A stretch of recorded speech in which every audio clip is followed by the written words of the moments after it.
Hello, everyone, and welcome back into the fantasy football universe. We are back for, second, third time today. Probably sick of seeing us, but this time we're going to do another rookie mock draft. This one is 11.0. So we've done a few of these.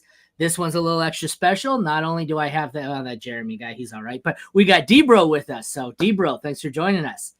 Oh, boys, thanks for having me, man. This is a long time coming. I know, Aaron, we were talking off air, we've been trying to set this up, and I'll fall on the sword here. We've been trying to set this up since last year's Expo and stuff, so it's taken a minute. A lot of that's due to yours truly, but we're here. We're going to sit here and talk about a lot of these players, man. I'm fired up, dude. I'm just glad to be here. That's also partly my fault, though. I give vague answers. My schedule, I have a lot of open time, so I try to accommodate. Like when I was on FFT with Heath, literally, he didn't know I was just going to call in sick to be on his show. So he said, well, when are you available? So I just said literally anytime. And I was trying to be accommodating, but I guess I could have been with you, I could have been more specific so you knew what to look for. You gotta reel me in. You gotta be like, okay, this the day, this the time. What's up? You in? You not? What's going on here? I'm like, yes. Too many options in it. Well, one thing's for sure. It's definitely not my fault. I've been here ready. So let's fire this thing up. Well, as the Calvin Ridley guy in the podcast, everything is your fault. Fair enough. Fair.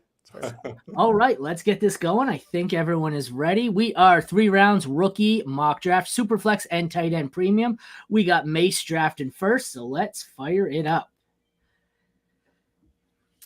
This has got to be Caleb Williams, right? It is Caleb Williams. Yeah. Chalk pick. Yep. Yeah.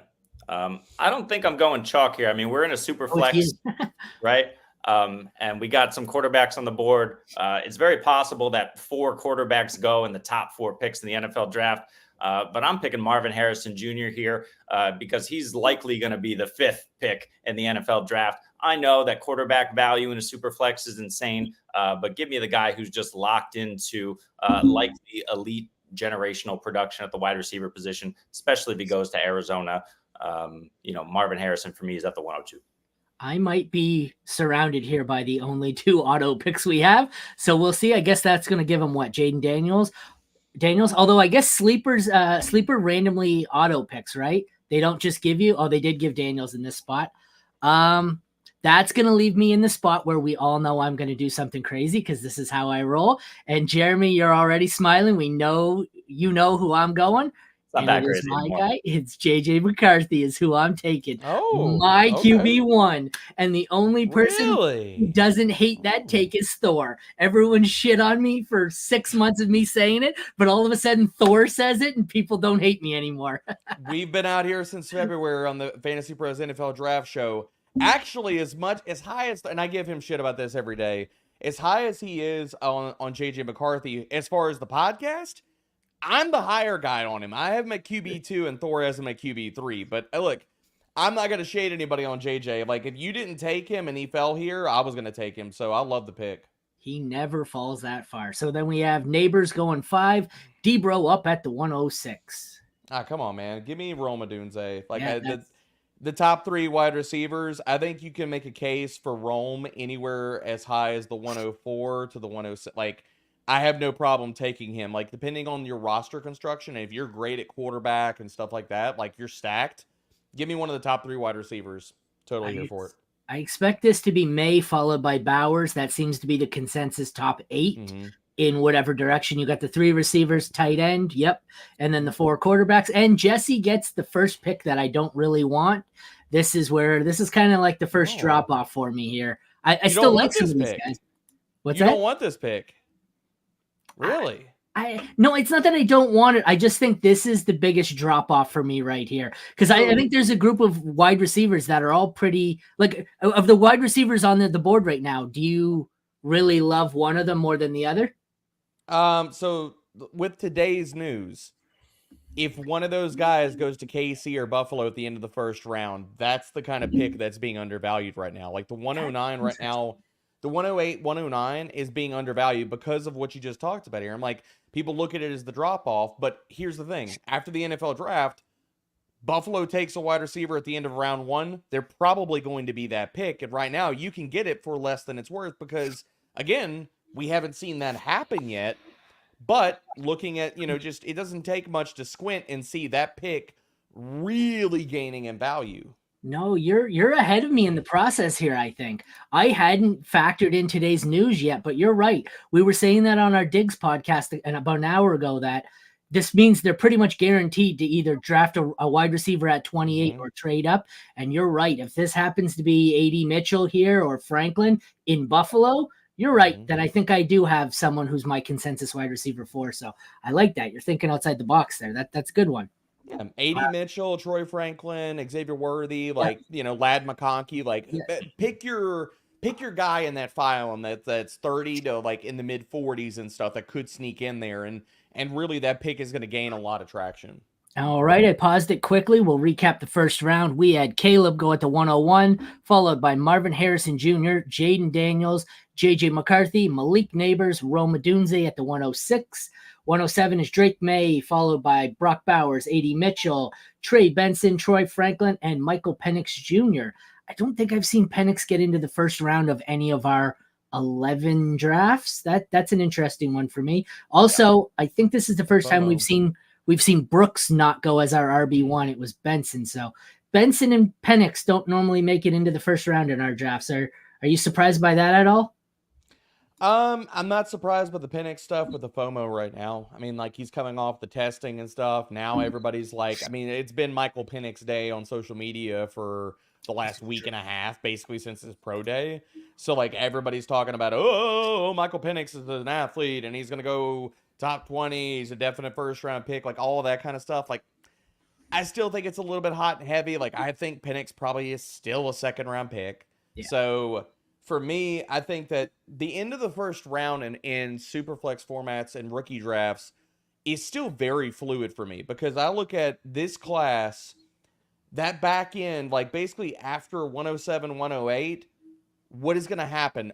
Like, do Bo Nix and Michael Penix go in the top 2 rounds? Do these wide receivers get just absolutely wonderful landing spots?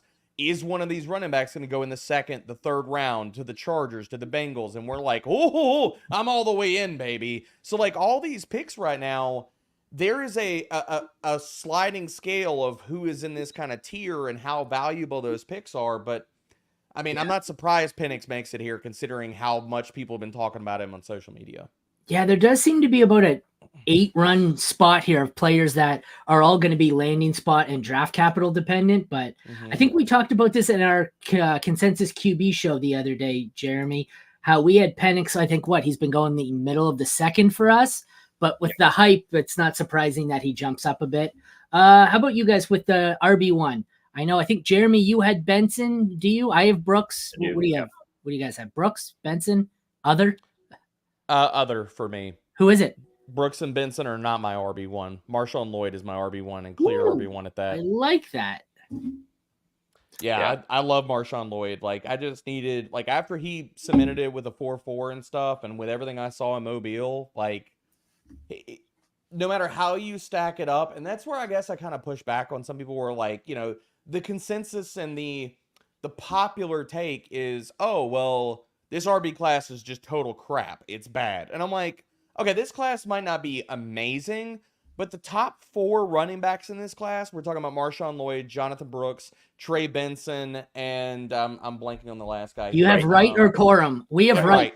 Yeah, you have Wright. And okay. Wright. And so those top 4 guys could easily go anywhere in the second or third round and have fantastic spots. So again, going back to this, like all these picks in this range at the back end of the first, top of the second are being slept on, honestly.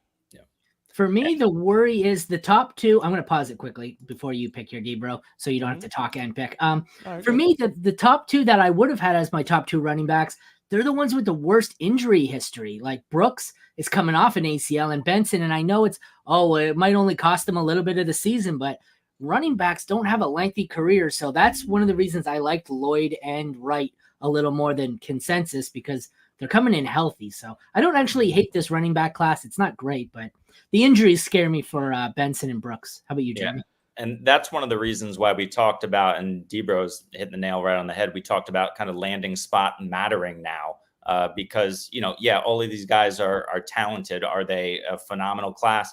Maybe not necessarily, but if they land in the right spot, I mean, the landscape is totally shifted in fantasy and in the NFL. In reality, we see, tons of committees these days. So it's really just going to depend who is in line for the most volume, I think. And that's, sorry, I'll stop right here. This is why you have to do your own research and not follow ADP, because Debro's number one running back was Marshawn Lloyd, and I had to scroll all the way down. He was down here in this range on their ADP board. So don't necessarily get used to, just following blindly what the ADP is, because he just scooped his RB about, according to theirs, like 12 picks early, but it's buried. So. Oh, man. What the? What? Javon Baker going, like, I was hoping maybe in some type of universe, maybe he falls back to me or something, but apparently we're in too sharp of a room right now. Like, that pick hurt my soul. I'm gonna throw that out there. He normally goes in the third round. I've seen that's the highest I've seen him go, 208. Are you somebody sharp? Debro, are you Baker over Pearsall? I am Baker over Pearsall, but it's close. So I've got those two guys ranked right now as they are in my tier 2. So Baker is my wide receiver 6. Pearsall is my wide receiver 7 right now. And really, this is before we get draft capital and stuff. If we're talking about Baker's, both of these guys go in the second, or Baker's a third versus Pearsall being a second, like, that's where, like, after the draft and we're factoring draft capital, that's where I'll kind of, like, shift my rankings. So right now, all of my rankings are just going by the talent, the profile, and similar round grades. Like, I've got a similar grade on Pearsall as I do Javon Baker. Yeah. I'll recap the second round here. I was just noticing we finally got another quarterback. Before I recap, I'm not a big fan of either Penix or Nix. I think they're both just in the same tier for me, but I got to say, I'd much rather have Nix at the 211 than Penix at the 112. Just for the value alone, I'm not sure either one of them is more likely to hit. Do you guys have a preference there? Nix 11 picks later, or Penix at the end of the first? Okay, so let's just play out the thought experiment. If Bo Nix and Michael Penix both go in the second round, and Spencer Rattler goes at the top of the third, give me Rattler over both of those guys. Yeah. Especially because we're into the third round and he still hasn't gone. But yeah, the second round we had starting off at 201, Ladd McConkey, Xavier Worthy, Keon Coleman, Jonathan Brooks, Brian Thomas Jr., Marshawn Lloyd, Blake Corum at the 207, Javon Baker, Ricky Pearsall, Xavier Legette, Bo Nix, and Jalen Wright closes it out at the 212. I really like the value there on Jalen Wright at the 212. That is a solid pick when it's pretty much starting to dry up, I think, with the exception of maybe some wide receivers here. You'll probably see a run. I guess we'll get going again into the third round with Mace on the clock. Yeah, my only concern about Wright, and I love the player, I'm just concerned that he's not necessarily going to land in a spot where he's, like we just talked about, where he's going to get those touches. I think he has the ability to work inside, but obviously you want him to hit the home run, work on the outside, potentially a little bit in the passing game. But yeah, Debro, do you think that Wright can carve out a significant role so he's relevant in fantasy right away? Oh, I surely do. Yeah, I absolutely do. So in talking to Thor, who's a little bit more plugged in as far as the Jalen Wright camp and stuff, he's getting a lot of buzz. A lot of teams are sniffing around him. Like, I think that he's a guy that, like, you can start making a case for Jalen Wright at the top of the second round. Like, right now in my rankings, Superflex rankings, I've got Marshawn Lloyd, and this is again, we're playing the draft capital game, so I'm assuming third round or better. I've got Marshawn Lloyd as my 11th overall player and Jalen Wright as my 12th overall player. So nice. Then you got Braylon Allen, the forgotten running back there. Jeremy takes Roman Wilson. Then we see Estime, who's fallen. I know he was going early in the second round at one point. Him and Bucky seem to have fallen dramatically after that combine showing. And I am debating between one or two receivers. What was that? I think we got a tight end that you got to take because I left him for We you. do have a tight end. And I was going to say I'm debating between one or two receivers and my tight end of choice. And Debro's probably again going to think I'm crazy because I'm not taking the tight end you're probably expecting. Oh my God, is he even on? There we go. I think I heard Debro talking about this guy and hyping him up the other day. There's my tight end of choice. Here we go, baby. Yeah. Let's go. My Let's tight end go. too, Ben Sinnott. Love it. There we go. Love it. Let's go. I love Ben Sinnott. We actually just talked about him. We had John Middlecoff on from the Volume Network on the Fantasy Pros NFL Draft Show the other day. So people need to go check that out. But I was spitting the love letter on Ben Sinnott. I think he's being underrated, man. The numbers all stack up. My comp for him is Dalton Schultz. So I think he could land in a spot, especially after his testing, like round 3, and be like the third option in a passing game. Yeah, I'm a big fan of his game.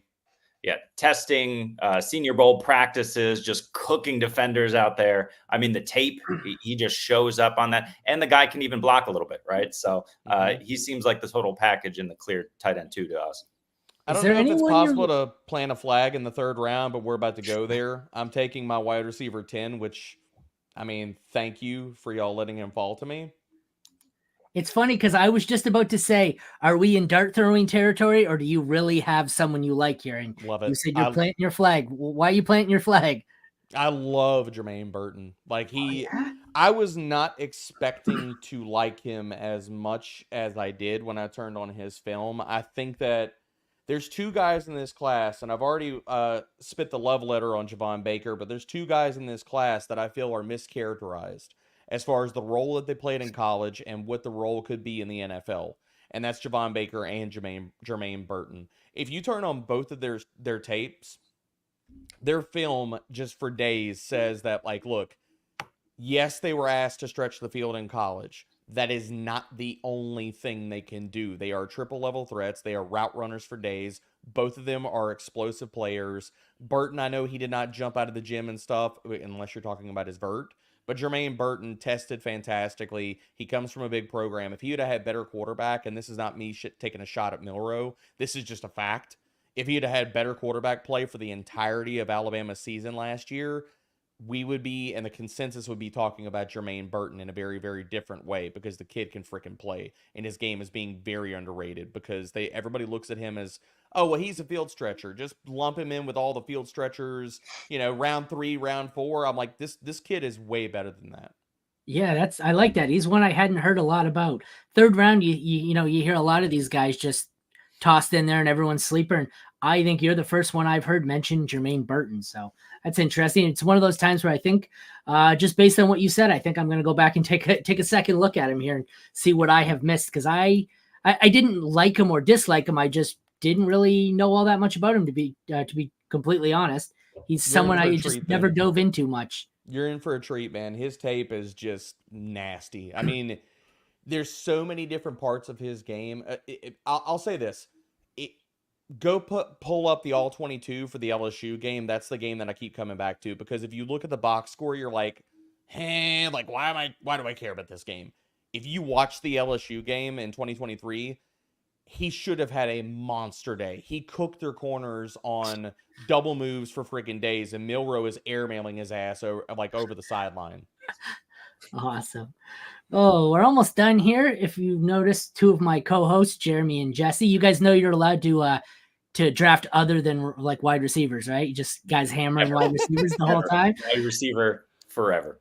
And then True spreadsheet bros, man. Yeah. You love to see it. My 3rd co-host here, he actually took only 2 wide receivers and added in Bo Nix. So anything jump out here, guys? What did you think of, I guess, Debra, what did you think of your 3 picks in Rome Odunze, Marshawn Lloyd, and Jermaine Burton? I sense you're probably pretty happy with them. I love it, man. I love the way this draft rolled out for me. And then the one thing I'll say, I think it's kind of blasphemous that Malik Washington did not make it into this top 3 rounds. I think the fact that he, love him, because I'm sorry, like and Jesse, I'm sorry if you're watching this. I apologize right now. I am not a huge Jalen Polk and McMillan fan. Like, those 2 guys are buried in my ranks. To be honest, they're very similar players. Like, if you look at their archetypes, like, they are very, very similar players. Both of them are probably going to transition, be slot wide receivers in the NFL. I'm not huge fans of either one of their games. So to me, I would have taken Malik Washington, assuming like he goes 3rd round-ish, maybe 4th round, gets a good landing spot. I would have taken Malik right after Jatavian. Like, I will take Malik over McMillan. I'll take Malik over Rice. I'll take Malik over Malachi Corley all day, every day. How about you, Jeremy? What do you think of yours? You've got Marvin Harrison Jr., Xavier Worthy, and Roman Wilson. So you loaded up on pretty much 3 different archetypes of wide receiver here. There you go. Yeah, but Debro was talking about Jermaine Burton and the concern about quarterback play. I mean, what about Xavier Worthy, right? Quinn Ewers. He's bad. He was good, dude. He was not doing himself any favors, that's for sure. I mean, he came in like freshman year was super hot, big hot name, and then just complete decline from there. But it's really a testament to these 2 wide receivers, A.D. Mitchell and Xavier Worthy, that they are, Worthy for me is my wide receiver 4. So, that's beautiful. He's my wide receiver 5. Is he not just a speed guy? Like that's the thing for me. Like the guy is running, precise routes. He's cooking corners. He can do everything. And Quinn Ewers is just sailing the ball on him all the time, completely inaccurate. It's disgusting. And it's amazing what these 2 wide receivers were able to do this season with Quinn Ewers at quarterback. So Worthy and A.D. Mitchell, I mean, fire them up end of the first. Okay. Worthy. Aaron, you need to clip that. We need to bottle that take up and sell that to other people because they really need to hear that. They need to hear that. He's the guy who clips it, so he'll clip it himself. That was a beautiful take. I agree with I have nothing to add. I agree with everything in that take. Everything. Is your evaluation of him being that high based on the fact that you're assuming he's going to Miami? Who is that? Xavier Worthy? Yeah. Oh, so So here's the other thing, right? Mike McDaniel at his pro day. I mean, 21 is a bit high, but it's super interesting to consider Xavier Worthy in that offense with as grinning from ear to ear. Mike McDaniel was shaking Worthy's hand at his pro day. So like, that's just like a, dream landing spot just to kind of see him there and have him over the course of his career work into that, whether it's a Tyreek Hill role or they modify it obviously after he leaves and just have that absolute speed that McDaniel can't get enough of. Could you imagine he goes the end of the first round to KC? No, that's where I keep mocking him too, but that would be just sick. Like put him in Buffalo, put him in KC, and we're off to the races, baby. Yeah. Mine is the draft less traveled. Here we went McCarthy, Jonathan Brooks, and Ben Sinnott. So I like it. I like my QB. I've got my RB1 despite some injury concerns. And then I got my tight end 2 because by then it kind of dried up. I wasn't in love with any of the receivers. I think they're all kind of in a similar tier. So I went a little bit outside. We have Jesse here. He loaded up. He's got loaded up on receiver. He's got Mitchell, Pearsall, McMillan. That would be his Washington area homer pick, I assume. SC's got 2 more receivers, Franklin. What do you got? SC only draft Oregon players? No, I knew he doesn't Rice, but USC. He went West Coast, right? Only West Coast. Yeah. Well, SC's in Oregon, I think, right? So he took 2 Oregon and a USC player. A little homer bias there. So I want to ask a question. Can I throw something out here, Aaron? Yeah. What? Yeah. Because I think that people so I did a show on Player Profiler. This is 2 or 3 weeks ago, and we did a mock draft, and I took Troy Franklin as my wide receiver 4, and I freaking love him. Like I have no issues taking him at the back end of the first round.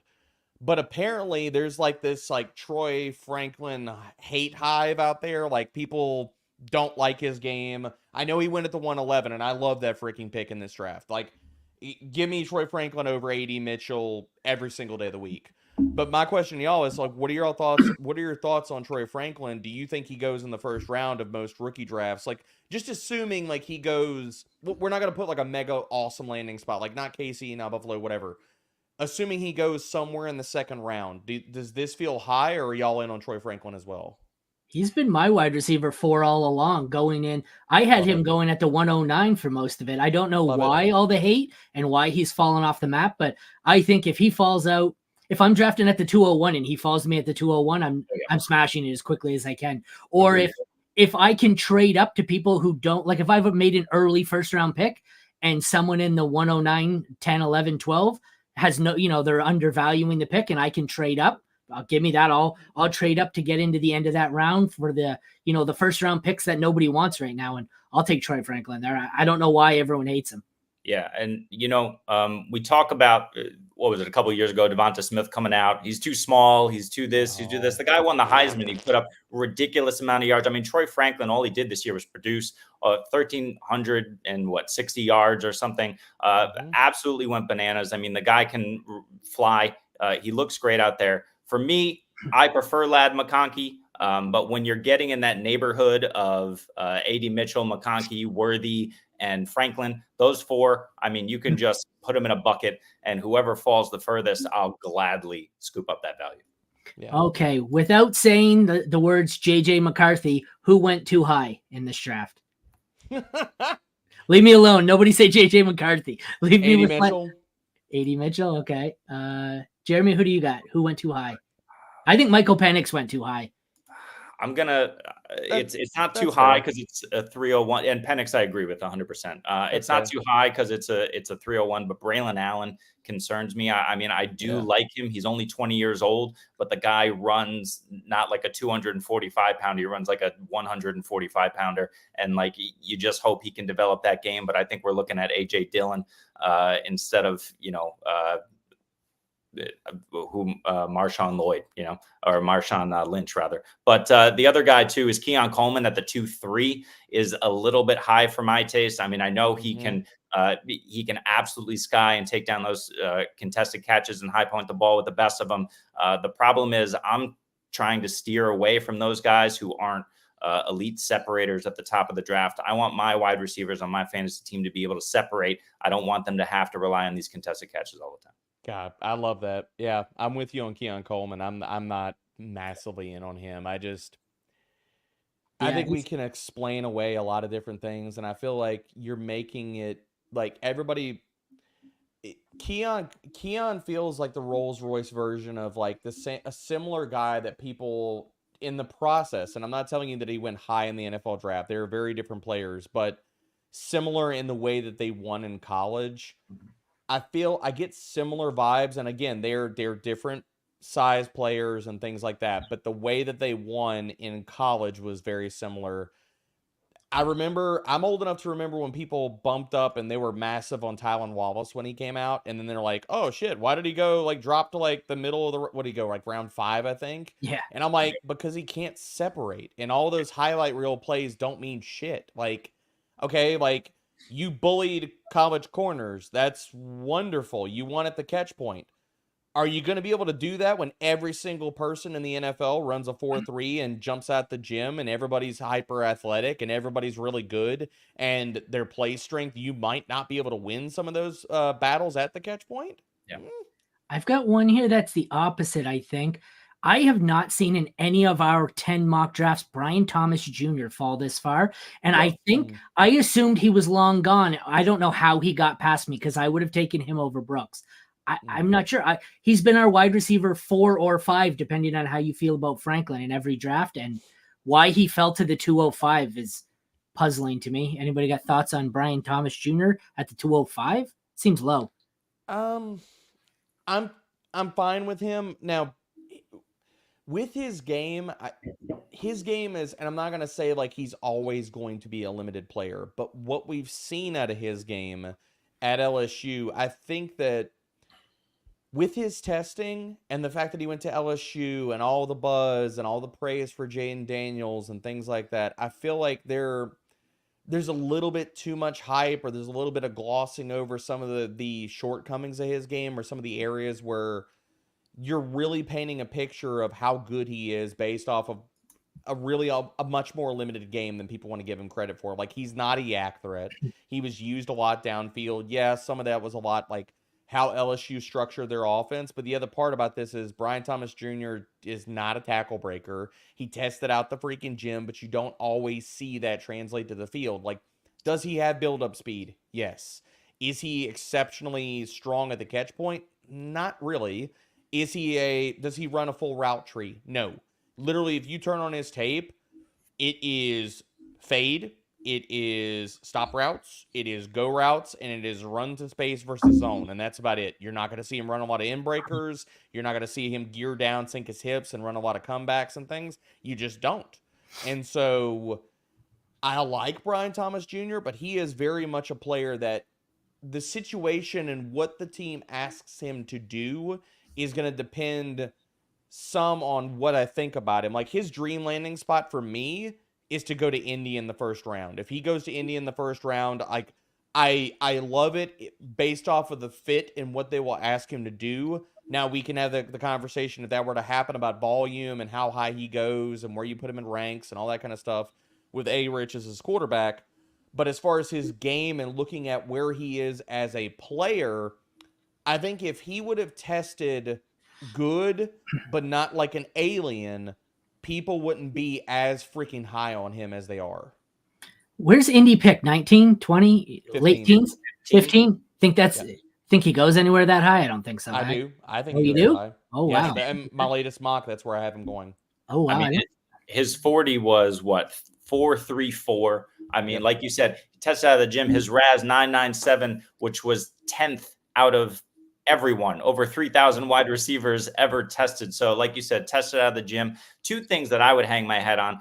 I just finished talking about how I don't want to bank on contested catches, but this guy on the boundary, I don't know if I want to put it all on the Heisman Trophy winner, Jaden Daniels, but I'll put a lot of it on him.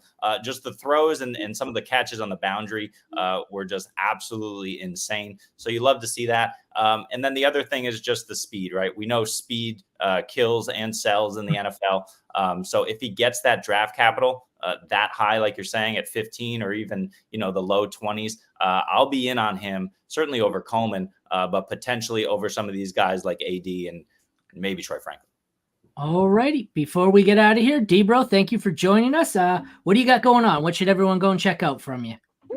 I mean, first things first, got to tune into the NFL Draft Show. Thor and I are pumping out weekly episodes, usually drop Tuesday or Wednesdays. It will be in your inbox wherever you consume podcasts, usually by Wednesday morning. Again, we just had a fantastic episode with John Middlecoff from the Volume Network, so check that out. All of my work, of course, is over at Fantasy Pros. I do stuff on the main podcast. We have a 3-round mock that will be dropping. We're recording that on Friday. We should drop Friday, maybe Saturday or Monday. So go check that out. Fantastic guest coming on for that. And all my rookie primers are live on Fantasy Pros right now. I'm constantly updating to them. So as I get deeper and deeper into this class, I'm adding other players to these primers. I just went back. I added about 5 or 6 wide receiver write-ups to the wide receiver primer. Tight ends, I added another 3 to 4 players. I'm about to tweet that out today or tomorrow. Running backs, the same thing. I've got Kendall Milton. I'm going to be adding to that today. And then Will Shipley. And later this week, I am dropping my top 50 board with player write-ups for the top 50 players in my ranks. And that'll cover 1 QB and Superflex. So 50 players that are all written up. So if you're doing mocks, if you got rookie drafts coming up that are 4 rounds, 5 rounds, I got you covered. That's awesome. It's funny you started there talking about you working with Thor. Do you remember introducing me to Thor at the Expo? I don't remember that moment in time, but here's the caveat with that. I might have been a few bourbons in, so that kind of, I drank that memory away. I remember that. So the Saturday night it was me, you, I was sitting there with you and Fitzy, and I was just talking, and I said, I've still got a few guys that I haven't met, my little list here. And I said, Marcus, I hadn't run into, and I said, I haven't run into JJ or Harmon, and I haven't run into Thor. And you said, well, I think you can meet Thor. And I'm like, well, why do you say that? You're like, he's been standing next to you for the last 20 minutes. Oh, he shaved and nobody recognized him. He shaved, and I still give him shit about that because he was going incognito. I was like, you're not the only person that said that at the Expo. So I told Thor, I was like, when we come back to the Expo, and we will be at the Expo this year, we're actually rolling deep this year for Fantasy Pros. We're bringing the whole crew. Nice. So with that, man, I was like, you cannot shave. You were going to be put on notice. I'm going to pay somebody to infiltrate your house, take all of the trimmers out of your house, and you cannot shave your beard because nobody at the Expo, he walks past people and we're like, yeah, I haven't seen that guy here. Where's he? He's right here. He just looks like a naked mole rat. I talked to you guys for 20 minutes, and until you said it, and you're like, he's standing next to you, and I had to turn around his name tag, and I'm like, it's Thor. Holy shit. I'm like, you've been sitting next to me here for like forever. I did not recognize him. Good. He went completely clean shaven and did not look like Thor. So, well, thank you again for joining us. It was great having you. everyone go check out what Thor I said Thor now. What Debro has going on, and head over to our fantasyfootballuniverse.com and check us out. I think we're done for the day. Are we have any more scheduled, Jeremy? This is like our 8th episode of the day. Let's be done. Good? We'll pick it up. Unless there's Jeremy's like, look, man, it's almost 9 o'clock. I got to go to bed at some time. That's it. All right. Thanks, everyone, for joining us. Check back next time for the Fantasy Football Universe. Take care. Have a great day.